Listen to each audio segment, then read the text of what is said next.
Welcome to this week's episode of the David Hittle Real Estate Show.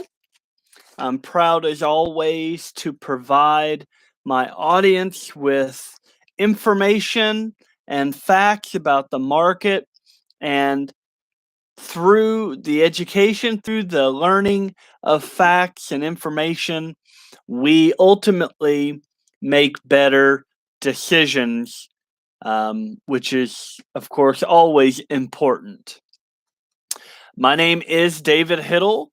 I am a realtor with United Real Estate Louisville, and today we will be talking about the benefits, the financial benefits of home ownership and the increase in multi-generational housing and how that is gaining momentum in today's housing market.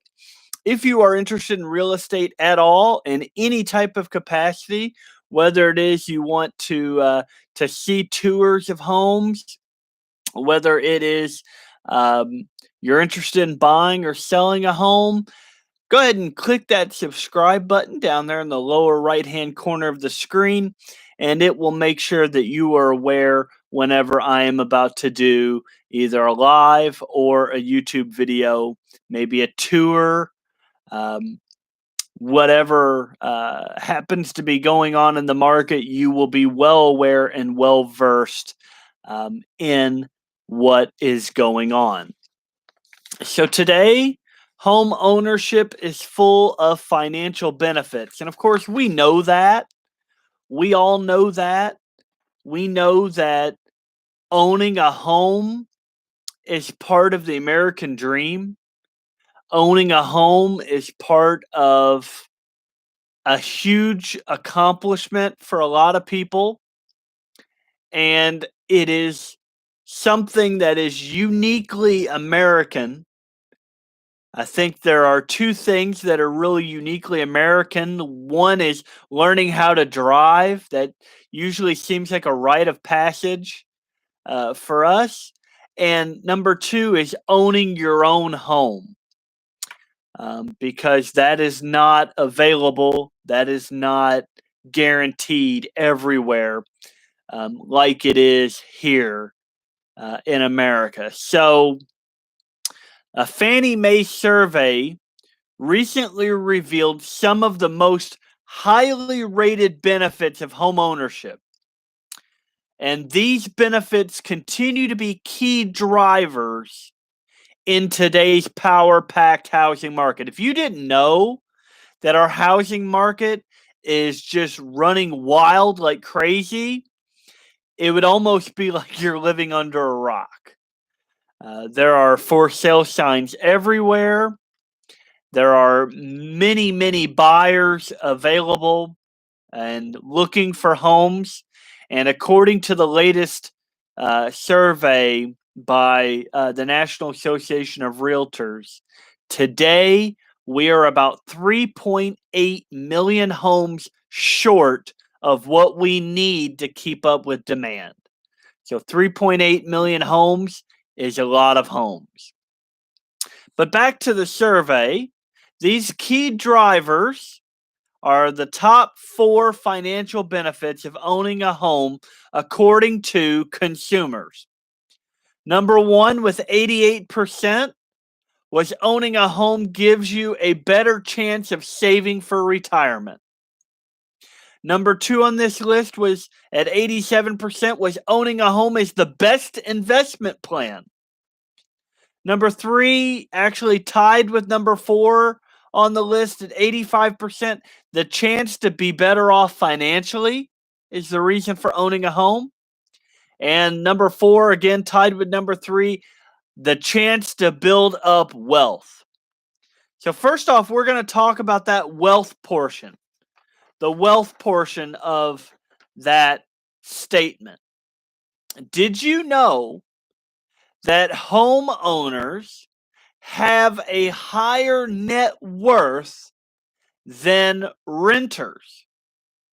It may seem obvious, but it has been that way for over a decade.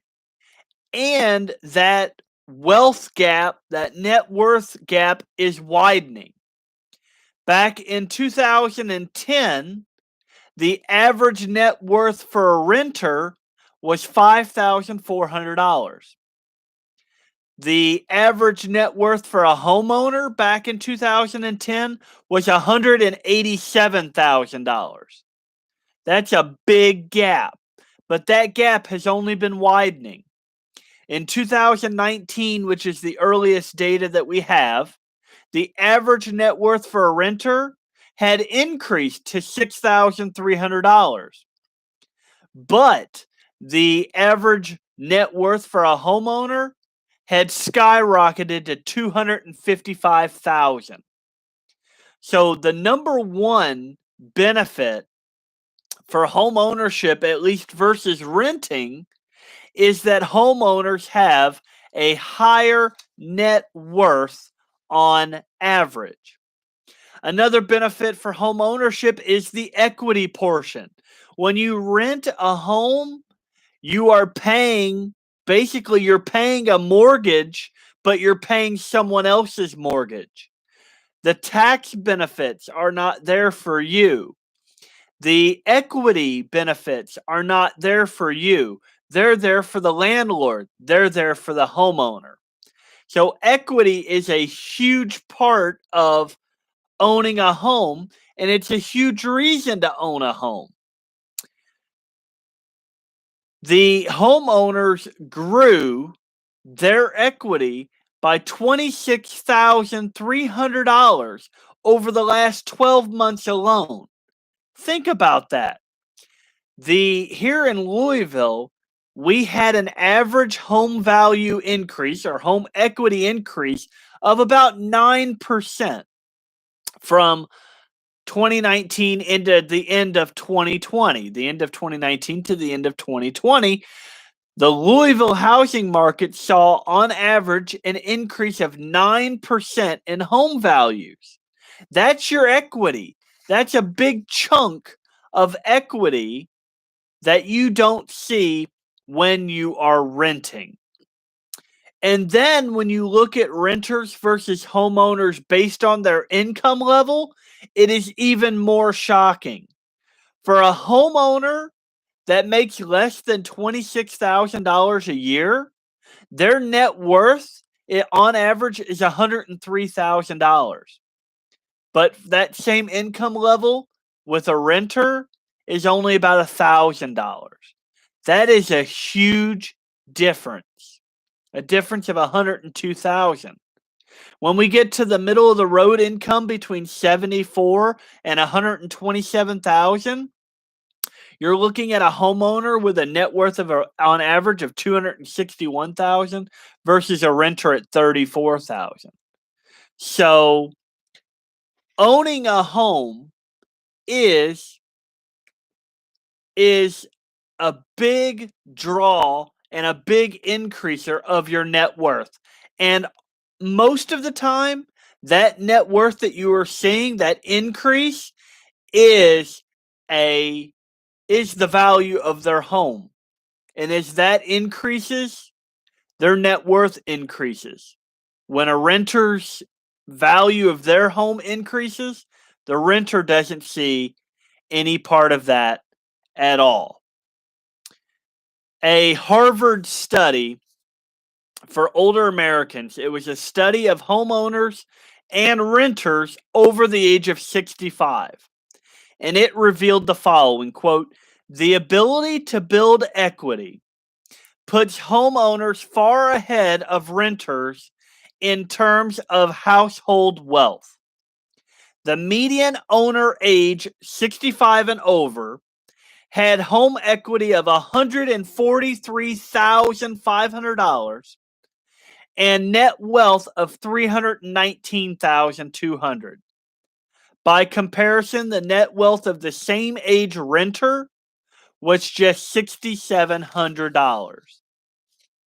So the idea here is that owning a home increases your net wealth, it increases your net worth, and it makes you more wealthy in terms of what you hold. Your home is your nest egg. It is the only investment that you can own and pay for and live in. You can't live in stocks. You can't live in bonds. You really can't live in your car, but you can live in your home. And that is an important concept when it comes to home ownership. Plus, it is the achieving of the American dream. So, we were talking about multi-generational housing. And what multi-generational housing is households with 2 or more adult generations living under one roof. Here in America, that has been a rarer concept. It used to be more generational, I would say. You would have, as your adult children grew up, some of your parents or the adults' parents moved in with them. Around the world, that is not an abnormal phenomenon at all. But here in America, that is a rare occurrence. But it is gaining steam, and I believe today it's gaining steam because of this pandemic that we have all been going through. If you have older parents and they are in like a nursing facility, you were cut off from them because of the pandemic. You couldn't visit your adult parents in the nursing facility as much as you used to have been able to. So I believe a lot of the multi-generational housing and why it is gaining momentum is because adult children have figured out that I want to be able to see my parent anytime I want. I don't want restrictions. After all, that's the American way. We don't want somebody telling us what we can and cannot do. So the percentage of total homes sold in 2020 was 12%, and that number hit 15% in spring of 2020. 28% of those homes were purchased to accommodate adult children who were living at home.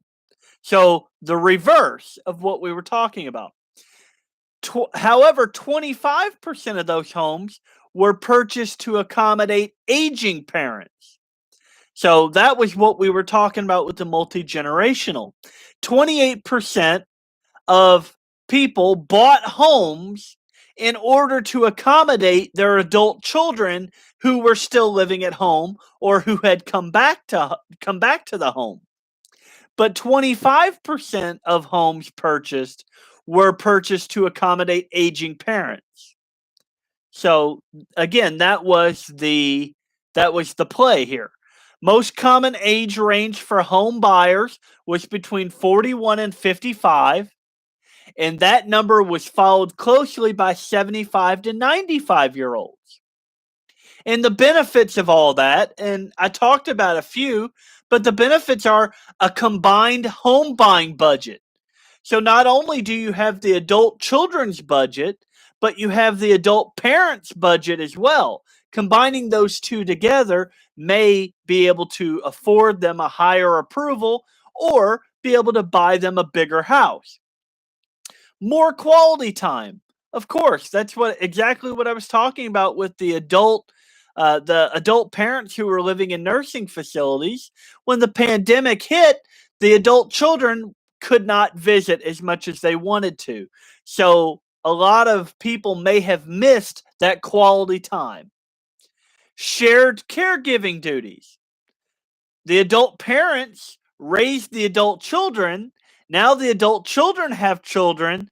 So now the adult children can work and the grandparents can help share in caregiving duties. It's a win-win.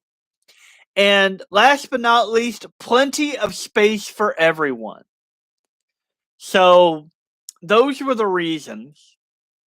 And it's amazing how our lives are affected. Big, huge financial decisions are affected by things happening in our lives, such as this pandemic occurring in our lives and changing what we see and what we think of home ownership. It is amazing. So, everyone, if you are looking to buy or sell a home, whether it is here in Louisville, whether it is here in Kentucky, or whether it is anywhere in the world, I want to help you with that. I love seeing people's journeys on home ownership and seeing how they're doing and seeing how their starter home turns into a bigger home, turns into an even bigger home, turns into buying a vacation home. It is amazing, and it's one of the draws for this type of career is seeing the happiness that people instill, or people that are instilled by uh, just home ownership in general.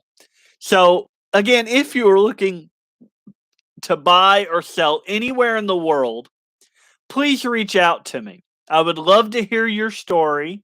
I would love to hear about your journey, and I would love to help. I work with a network of realtors here in Kentucky, all over this country, and even all over the world. And I would be honored to introduce you to them. And I would love to be able to help and to be able to hear about your journey and hear about your story. All my information is in every description for videos that I do. It's in the description here for this video. And until next Sunday, I hope that you keep up with the market, keep your eyes and ears open about what is going on. And if there's anything I can do to help, just let me know. I would be honored to serve you. And I hope that I will do the best job for you that I possibly can. And until next week, thank you for watching and have a great day.